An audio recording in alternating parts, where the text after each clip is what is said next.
आज 6 दिसंबर है। बाबरी मस्जिद को शहीद हुए 30 साल मुकम्मल हुए हैं। इस ताल्लुक़ से बात करने के लिए मेरे साथ मौजूद हैं एजे खान साहब, जो दलित माइनॉरिटी सेना के प्रेसिडेंट हैं। तो बताइए, आप जो बाबरी मस्जिद का इंसिडेंट हुआ है, वाक़या हुआ है, 30 साल मुकम्मल हो गए हैं, इसको आप किस नज़र से देखते हैं? इसको बड़ी गहरी साजिश है ये। इस मुल्क को जब कॉन्स्टिट्यूशन बाबा साहब अम्बेडकर ने समर्पण किया, यानी कि 26 नवंबर को, तो 26 नवंबर और 26 जनवरी तक जो बीच में वक्फा था, वो कानून को नाफिज होने के लिए, कॉन्स्टिट्यूशन को इम्प्लीमेंट करने के लिए जब चर्चा चल रही थी, तो उस सूरत में 22 दिसंबर को जो है पहली मर्तबा बाबरी मस्जिद के अंदर जो है राम की मूर्तियों को रखा गया। ये जो है इस मुल्क को संविधान देने के वक्त की बात है।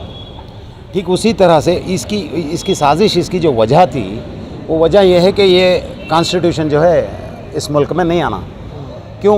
जो मनुस्मृति को मानने वाले लोग थे, जो वर्णाश्रम को मानने वाले थे, या फिर जाति व्यवस्था को मानने वाले लोग थे, वो लोग जो है इस मुल्क के SC ST या फिर OBC के लोगों को इक़्तिदार तक भेजने से या फिर उनके दूसरे जितने भी अधिकार हैं उनसे दूर रखने की साजिश की गई थी। उस वक्त में बाबा साहब अम्बेडकर इसको बड़ी गहराई से देखते हुए, जब तक इस कॉन्स्टिट्यूशन को नाफिज नहीं किया, यानी कि इस मुल्क को संविधान नहीं दिया, उसकी मुकम्मल जद्दोजहद करते रहे। जनवरी 26 तारीख को जो है हम लोगों को रिपब्लिकन यानी कि रिपब्लिक डे मिला। ये सब बाबा साहब अम्बेडकर की मेहनत से हो गया। तो आने वाले दिनों में जो है 6 दिसंबर को बाबा साहब अम्बेडकर की डेथ एनिवर्सरी है, यानी कि इस मुल्क को उन्होंने फिज़िकली छोड़ा। तो उसी दिन को टारगेट बनाकर जो है बाबरी मस्जिद को भी डेमोलिशन किया गया। इसकी वजह यह है, इस मुल्क का जो डेमोक्रेटिक सिस्टम है, जिसको प्रजाप्रभुत्व कहते हैं, जिसको अवामी इक़्तिदार जो है, तो वो डेमोक्रेटिक सिस्टम को तोड़ने वाली साजिश जो है उस कॉन्स्टिट्यूशन की होते हुए भी इस मस्जिद को इन्हदाम किया गया। इसके अलावा हम लोग अगर इसको और गहराई से अगर चेक करें, तो जैसे बाबरी मस्जिद 6 दिसंबर को जो शहीद होती है, उसके 10 दिन पहले मंडल कमीशन की सिफारिश पर OBC अदर बैकवर्ड कम्युनिटी के जो है तकरीबन 52 सब कास्ट को जो है रिजर्वेशन देने की बात कही गई थी। तो उस रिजर्वेशन को OBC तक ना पहुँचे, इसको डिवाइड करने के लिए मंडल वर्सेस कमंडल के नाम पर BJP ने एक बहुत बड़ी रथ यात्रा काढ़ी थी, जिसमें बड़ी दुखद बात है, काफ़ी सारे OBC के लोग उसमें शामिल होकर वो मंदिर की ओर बढ़े, मस्जिद की ओर बढ़े, ना कि उनके रिजर्वेशन की ओर। आज भी उस OBC कम्युनिटी के काफ़ी सारे ऐसे तकरीबन 6000 सब कास्ट हैं उनके, जिनको आज भी एजुकेशन से, इकनॉमी से और इस मुल्क की सियासत से भी दूर रखा गया है। इस बात को जागृत ना हो जाएं लोग, इमीडिएट उसको जो है धर्म के नाम पर, यहाँ पर सियासत करने के लिए होलसेल में जो है क्रिश्चियन या फिर मुसलमान मिल जाएगा। क्रिश्चियन के नाम पर सियासत चलती है, मुसलमान के नाम पर सियासत चलती है। तो इसको OBC कम्युनिटी को कास्ट सेंसस या फिर उनकी रिजर्वेशन को बंद करने के लिए, छुपाने के लिए उस मामले को मस्जिद को शहीद किया गया। अगर जागरूक हो जाती तो उस वक्त में जो है 50% जो OBC को अगर मिल जाता, तो इसमें जाता किसका था? ना SC ST का जाता, ना OBC का, ना फिर रिलीजियस माइनॉरिटी का। इस मुल्क की जो ब्राह्मणी व्यवस्था है, इस मुल्क की जो अपर कास्ट व्यवस्था है, वो लोग आज जुडिशियरी में, पॉलिटिकल सिस्टम में, एडमिनिस्ट्रेशन में, हर जगह पर वही लोगों का इक़्तिदार है। उन लोगों के इक़्तिदारी को इस मुल्क के संविधान के हिसाब से OBC के लोगों को देना पड़ता। ये देना बंद करने के लिए, बचाने के लिए उस दिन को टारगेट करके बाबरी मस्जिद को शहीद किया गया। जैसा कि आपने मंडल कमीशन की बात की गई, तो उसका कहीं ना कहीं इम्पैक्ट हुआ है मुल्क भर में, लेकिन जो बाबरी मस्जिद शहादत होने के बाद लिबरान कमीशन बनाई गई थी, उसका क्या हुआ? लिबरान कमीशन हम लोगों को नज़र आने वाली सिर्फ लिबरान कमीशन नहीं है। आज़ादी के बाद अब तक तकरीबन 62 ऐसे हमारे कमीशन रिपोर्ट्स हैं, जिसमें श्री कृष्णा कमीशन रिपोर्ट है, साचार कमेटी रिपोर्ट है, रंगनाथ मिश्रा कमीशन रिपोर्ट है। सोचने वाली बात यह है, हर कमीशन की रिपोर्ट को जैसे सबमिट किया गया, वो सबमिट होने के बाद उसको टेबल पर डिस्कशन को नहीं लाया गया। और टेबल को डिस्कशन में नहीं लाने वाले कौन थे? बीजेपी नहीं थी, कांग्रेस थी। तो कांग्रेस की गवर्नमेंट में बाबरी मस्जिद शहीद होती है। लिबरल कमीशन के हिसाब से कांग्रेस ने जो डैमेज किया था इस मुल्क के डेमोक्रेटिक सिस्टम को, वो सब जो है आवाम की नज़र में आ जाता। वो आवाम की नज़र में ना आए, इसलिए ऐसी कमीशन रिपोर्टों को डस्टबिन में फेंका जाता है। तो उसमें से एक ज़िंदी मिसाल जो है जस्टिस लिबरल कमीशन की रिपोर्ट भी है। जैसा कि आपने कांग्रेस के ताल्लुक से बताया कि कांग्रेस के ताल्लुक से भी कहा जाता है कि बाबरी मस्जिद के ताल्लुक से कि बाबरी मस्जिद का ताला लगाने वाली भी कांग्रेस है और खोलने वाले भी कांग्रेस है। इस पर आप क्या कहेंगे?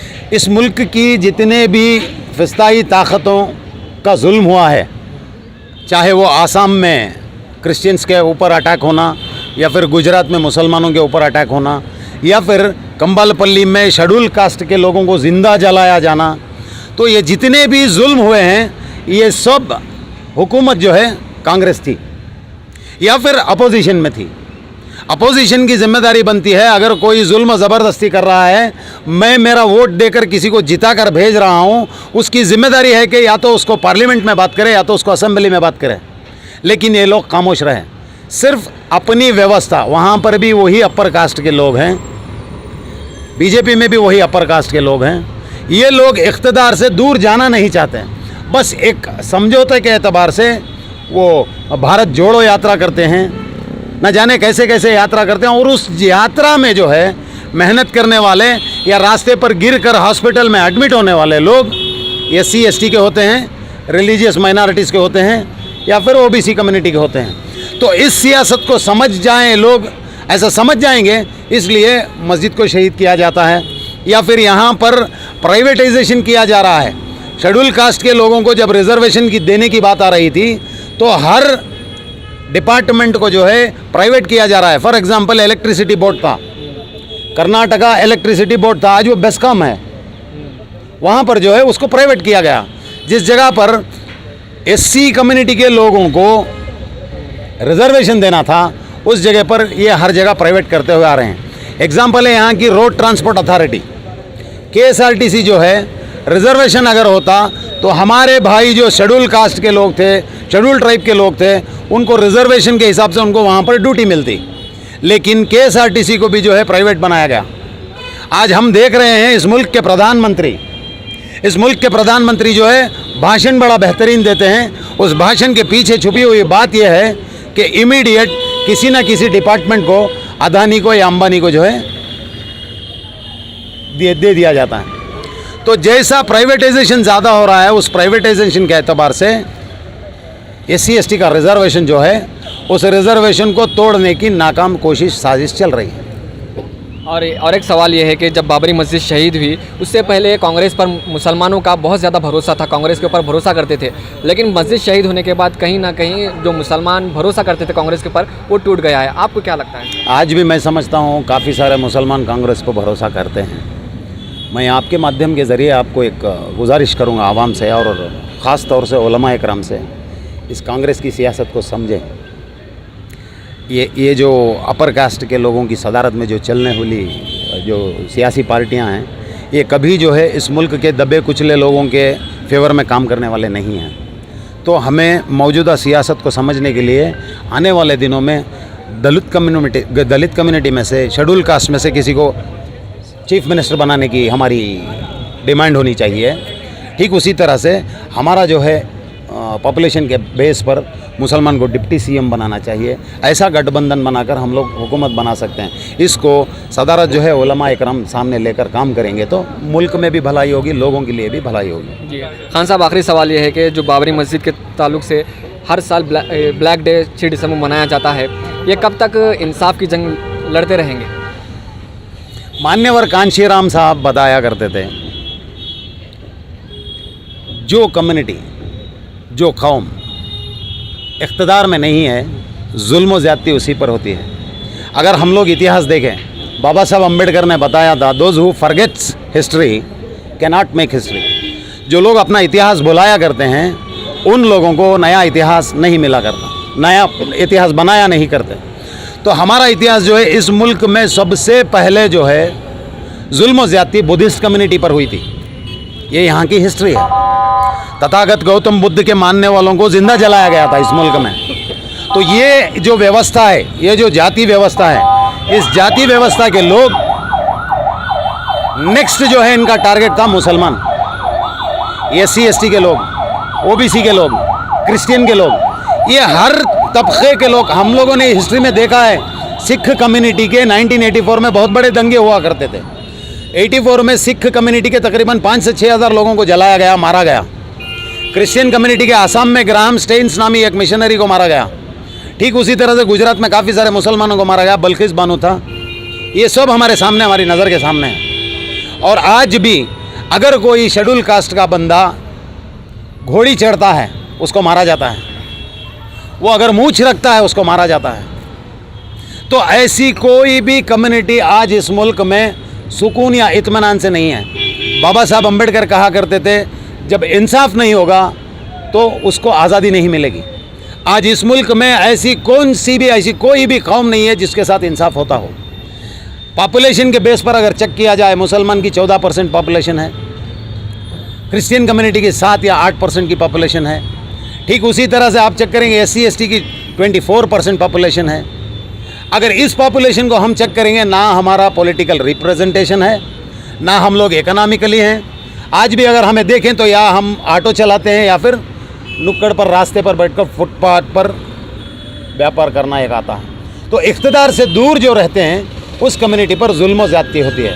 अगर इस जुल्म ज़्यादती से रोकना है, बचना है, बचाना है, तो हम लोगों को इक़्तिदार तक जाना है। और आने वाले इलेक्शन में पैसे लेकर वोट डालने की बजाय जो आपकी कम्युनिटी के लिए या फिर कॉन्स्टिट्यूशन को बचाने के लिए जो काम करेगा, ऐसे बंदे को ढूंढ कर, चुन कर हम लोगों को असेंबली में, पार्लियामेंट में बात करने का मौका देने की कोशिश करनी चाहिए।